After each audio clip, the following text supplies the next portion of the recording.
سورہ بقرہ کی آیت نمبر 245 ہے۔ اللہ تعالیٰ کا ارشاد ہے، من ذا الذی، کون ہے وہ، یقرض اللہ قرضا حسنا، جو اللہ تعالیٰ کو قرض حسن دے، بہترین انداز میں قرض دے، کون ہے؟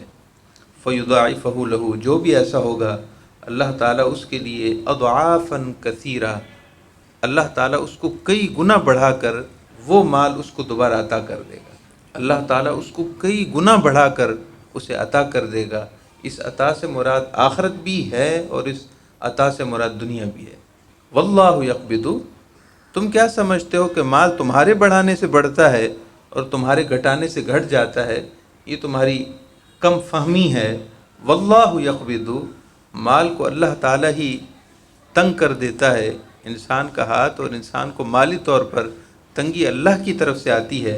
وَيَبْسُطُ، اور مال کا بڑھنا بھی اللہ کی طرف سے ہوتا ہے۔ وَإِلَيْهِ تُرْجَعُونَ، اور آخر تمہیں اسی کی طرف پلٹنا ہے۔ علامہ آلوسی رحمۃ اللہ علیہ مشہور و معروف مفسر ہیں۔ آپ ارشاد فرماتے ہیں کہ اللہ تعالیٰ کو قرض اور قرض حسن کر کے دینا اس کی 7 شرطیں ہیں۔ پہلی یہ ہے کہ جب اللہ کی راہ میں مال دو تو مال حلال دو، تمہاری حرام کی کمائی نہیں چاہیے، ناجائز کمایا ہوا پیسہ نہیں چاہیے۔ تم نے کسی کی حق تلفی کی، جانی یا مالی، یا کسی کو اذیت اور دکھ اور تکلیف دے کر تم نے پیسہ جمع کیا ہے، اگر وہ اللہ کی راہ میں دو گے تو یہ قرض حسن نہیں۔ اللہ کو اگر قرض دینا چاہتے ہو تو حسن کر کے دو، حلال مال ہونا چاہیے، حلال مال ہو۔ دوسری شرط یہ ہے کہ اعلیٰ درجے کی چیز ہو، گھٹیا مال نہ دو۔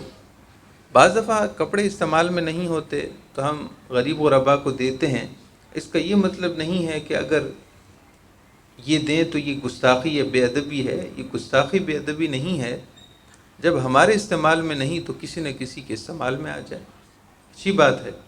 لیکن قرض حسن جس کا تقاضا اللہ نے کیا ہے اور جس پر اتنا بڑا اجر ہے، اس کے لیے شرط یہ ہے کہ جو مال ہمیں پسند ہو، یعنی ہم نے اپنے لیے کپڑے لیے اور ہمیں بہت پسند آئے تو ہم نے سوچا چلو ایک اضافی جوڑا لے لیتے ہیں اور اللہ کی راہ میں دے دیں گے، اللہ کی راہ میں دے دیں گے۔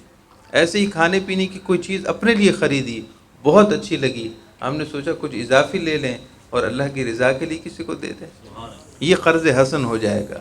اور اگر ہم نے کھا پی لیا اور کچھ بچ گیا تو ہم نے کہا چلو اللہ کی راہ میں دے دیتے ہیں، ٹھیک ہے، ضائع ہونے سے بچ گیا تو اس جہت میں اچھا ہے، مگر قرض حسن نہیں۔